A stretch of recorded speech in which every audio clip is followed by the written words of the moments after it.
Hello दोस्तों, मैं आज आपके लिए एक और मज़ेदार कहानी लेकर आया हूँ। इस कहानी का शीर्षक है किस्मत मेहरबान तो गधा पहलवान।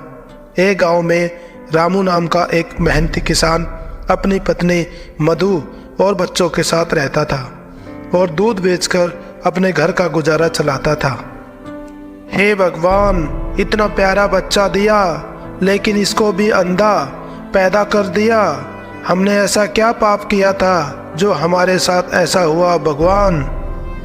गजब हो गया मधु, गजब हो गया। हमारी गाय मर गई। जब मैं खेत से आया तब वहाँ मैंने देखा कि वो मरी हुई है। हे भगवान, क्या कह रहे हो? हमारी गाय कैसे मर गई? पता नहीं भगवान, कल शाम तक तो बिल्कुल ठीक थी। अभी जाकर देखा तो वो मरी हुई मिली। चलो पहले जाकर पहले गाय का अंतिम संस्कार कराओ, फिर तुम्हारे आने के बाद बात करेंगे कि आगे क्या करना है। फिर रामू वहाँ से चला गया। कुछ समय बाद वापस आया और मायूस होकर बैठ गया। ऐसे टूट जाओगे तो कैसे काम चलेगा? गाय का दूध बेचकर ही तो हमारा घर चलता था। अगर दूध नहीं बेचूंगा तो हमारे घर का काम कैसे चलेगा मधु? कैसे मैं अपने परिवार को खाना खिलाऊंगा? हे भगवान, हमारी मदद करो। एक काम करो, मेरे पास शादी के कुछ गहने हैं और मैंने कुछ पैसे भी बचा कर रखे हैं। वो ले जाओ और एक गाय खरीद कर ले आओ, तभी हमारे घर का गुजारा हो पाएगा। तुम ये क्या बोल रही हो मधु? तुम्हारा गहना बेचकर गाय लाऊंगा?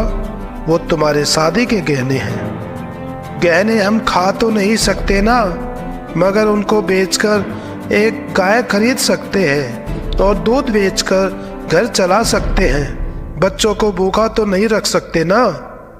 ठीक है, अगर तुम यही चाहती हो तो कल बाजार में जाकर एक गाय खरीद लाता हूँ।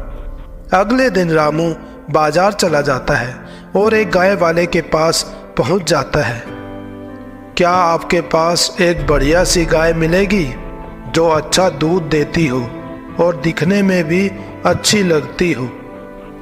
हाँ, मेरे पास काफ़ी गाय हैं। देखो ना, कितनी सारी गाय हैं। जो तुम्हें पसंद आए वो ले सकते हो, लेकिन एक बात कान खोलकर सुन लो, दाम एक पैसा भी कम नहीं होगा। पूरे 20,000 रुपए की गाय है। रामू सोचने लगा कि मेरे पास तो सिर्फ 10,000 रुपए हैं। इतना पैसा मैं कहाँ से लाऊंगा? भाई, मेरे पास तो सिर्फ 10,000 रुपए है। नहीं नहीं, इतने पैसे में गाय नहीं आती। अरे भाई, आज की तारीख में इतने पैसे में एक कुत्ता भी नहीं मिलता और गाय चाहिए, वो भी अच्छा दूध देने वाली और देखने में भी सुंदर होनी चाहिए। जाओ जाओ, फालतू में मेरा समय बर्बाद मत करो, मुझे और भी काम है। जाओ यहाँ से। ऐसा मत बोलो भाई, मैं बहुत मुसीबत में हूँ। एक गाय दे दीजिए, नहीं तो हमारा परिवार सड़क पर आ जाएगा। हम लोग बहुत गरीब हैं। मैं अपनी पत्नी के गहने बेचकर ये पैसे लाया हूँ। अरे क्या मुझे फालतू की मुसीबत में डाल दिया। एक काम करो, इतने पैसे में गाय तो नहीं मिलने वाली। इतने पैसे में एक गधा आ सकता है। तुम एक गधा खरीद ले जाओ। हमारा ये गधा बहुत ही मेहनती है। तुम इसका इस्तेमाल सामान ढोने में कर सकते हो। लेकिन ये गधा दूध तो नहीं दे सकता भाई। मैं दूध बेचने के लिए गाय खरीदने आया हूँ। मुझे गाय ही चाहिए। ऐसा किसने कहा कि परिवार का पेट भरने के लिए दूध का ही व्यापार करना जरूरी है? तुम जंगल से पेड़ काटो और गधे के ऊपर लादकर उसे बाजार में अच्छे दाम पर बेच सकते हो। इससे तुम्हें रोजगार भी मिलेगा और पैसा भी। फिर रामू सोचने लगा कि बोल तो ये ठीक रहा है, लकड़ी बेचकर भी अच्छे पैसे कमाए जा सकते हैं। एक काम करता हूँ, गधा खरीद ही लेता हूँ, क्योंकि इतने पैसों में गाय तो नहीं मिलेगी। तुम बिल्कुल ठीक बोल रहे हो, वही करूँगा। तुम ये पैसे लो और ये गधा मुझे दे दो। रामू गधा लेकर घर जाने लगता है। रास्ते में वो गधा चलता ही चला जाता है और एक गड्ढे में जाकर गिर जाता है। अरे अरे, किधर जा रहा है? तुझे दिखाई नहीं दे रहा है क्या? किधर जा रहा है? आगे गड्ढा है। अरे मेरी फूटी किस्मत, इसको तो दिखाई ही नहीं देता। इसको घर ले जाकर मैं क्या करूँगा? ये मेरे किसी काम का नहीं लग रहा। रामू उस गधे को वहीं छोड़कर जाने लगता है। वहीं थोड़ी दूर एक पेड़ पर एक जिन रहता था।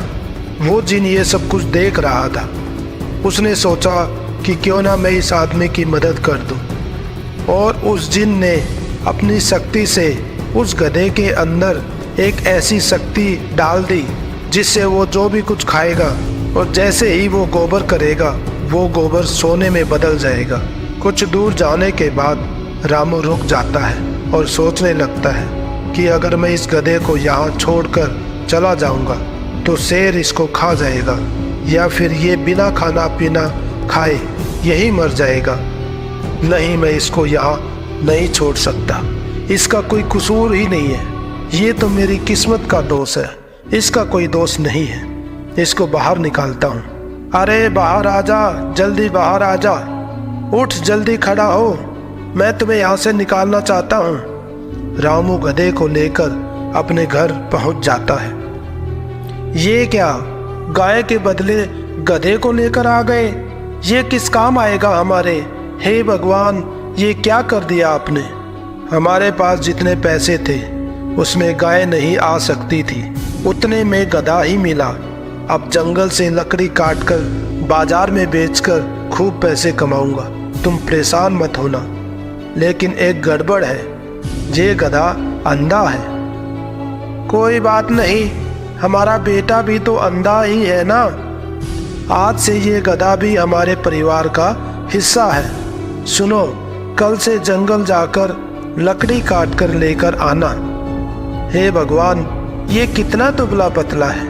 लगता है कई दिनों से इसने कुछ नहीं खाया है। चलो आज तुम्हें पेट भर के खाना खिलाऊंगी, एकदम तंदुरुस्त हो जाओगे। अच्छे से खाना खाओ, खूब खाओ। खाना खाने के बाद उस गधे ने गोबर कर दिया। वो गोबर कोई आम गोबर नहीं लग रहा था। मधु, जरा ये देखो, ये तो चमत्कार हो गया। ये गोबर तो सोने का गोबर है। सोने का गोबर, हमारे गधे ने सोने का गोबर किया है। ये बात किसी को मत बताना, और मैं ये सोना कल बाजार में बेचकर पैसा ले आऊँगा। फिर रामू ने काफ़ी दिनों तक सोना बेचकर काफ़ी सारा पैसा इकट्ठा कर लिया। एक अच्छा सा घर बना लिया और अपने बेटे की आंखों का ऑपरेशन भी करवा दिया। और उस दिन जब उसके बच्चे ने आंखें खोली, जरा देखो तो, देखो हमारे प्यारे गधे की वजह से हमारे बेटे की आंखों की रोशनी आ गई। अब वो देख सकता है। ये तो ऊपर वाले का करम है। हे भगवान, तुम्हारा लाख लाख धन्यवाद। जिस सुनार को रामू सोना बेचता था, उसने ये पता लगा लिया कि रामू इतना सोना कहाँ से लाता है। उसने 2 चोरों को उसका गधा चुराने के लिए 2 लाख रुपए देने का वादा किया। फिर एक रात वो दोनों चोर रामू के घर आ जाते हैं और गधे को चुराकर उस सुनार के पास ले जाते हैं। सुनार उस गधे को देखकर बहुत खुश हो जाता है। तो ये है रामू का गधा। बहुत बढ़िया, बहुत बढ़िया। ये लो तुम्हारा पैसा, अब निकलो यहाँ से। वो चोर सोचने लगे कि एक मामूली से गधे के इस सुनार ने हमें 2 लाख रुपए दे दिए, कुछ तो गड़बड़ है। तभी अचानक उस गधे ने गोबर कर दिया। ये क्या, ये तो सोने का गोबर है। तब सुनार बोला, इसे तुम लोगों को क्या मतलब है? ये पैसा लो और निकलो यहाँ से। हम पागल नहीं हैं कि थोड़े से पैसे के लिए हम सोना देने वाले गधे को छोड़ दें। अरे वाह, हमारा तो नसीब ही खुल गया, सोना देने वाला गधा मिल गया। सुनार बोलता है, जरा संभल के बात करो, ये मेरा गधा है। फिर एक चोर ने अपनी बंदूक निकालकर उस सुनार को गोली मार दी और सुनार ने भी अपनी बंदूक से उस चोर को गोली मार दी। और ये सब देखकर वो दूसरा चोर वहाँ से डर के भाग गया और वो गधा फिर से रामू के घर वापस आ गया। और यहाँ ये कहानी यहीं पर ख़त्म हो जाती है। दोस्तों आज की इस वीडियो में बस इतना ही। मिलते हैं एक और नई कहानी के साथ। तब तक के लिए आप सब खुश रहिए, मुस्कुराते रहिए। पूरी वीडियो देखने के लिए आपका बहुत बहुत धन्यवाद दोस्तों। अगर आपको ये वीडियो अच्छी लगी तो चैनल को सब्सक्राइब करें और बेल आइकन को प्रेस करें ताकि आपको नई वीडियो का नोटिफिकेशन मिलता रहे। हमारे वीडियोस को लाइक करें, शेयर करें और अपने सुझाव कमेंट में अवश्य दें। आपके सपोर्ट के लिए बहुत बहुत धन्यवाद दोस्तों।